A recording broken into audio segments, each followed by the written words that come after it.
করেছিস? মা টুক করে ফ্রিজ থেকে এই কেকের প্যাকেট বের করে নিয়ে চলে এসে খেতে শুরু করলো। হ্যাঁ, তুই তো কেক খাস না? গলায় আটকে যায় না তোর? কি ব্যাপারটা কি? কোথা থেকে প্যাকেট দাম খাবার বের করলাম, প্যাকেট বের করে নিয়ে চলে এসছে। এখানে আবার উঠে আবার নিজেই বসে শুরু করলো গুঁড়ো গুঁড়ো। হ্যাঁ রে, তুই খেতে পারিস না? তোর তো গলায় লেগে যায়, বমি করে দিস তো। আবার খুঁটিয়ে খুঁটিয়ে খাচ্ছে। খাবারটা কি খাবে?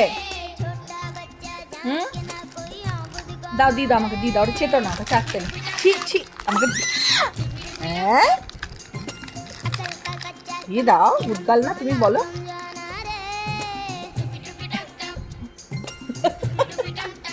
ভালো লাগছে? কি অবস্থা! ওর হাত তুলে ভালো লাগছে দেখাচ্ছে। আরে ভগবান, আমি কোথায় যাবো রে তোকে নিয়ে? অন্য সময় তো কেক খেলে বমি করে দিস, আর এখন কেক তুলে আবার বলছিস ভালো, হাত তুলে বলছিস। কি অবস্থা মেয়ে!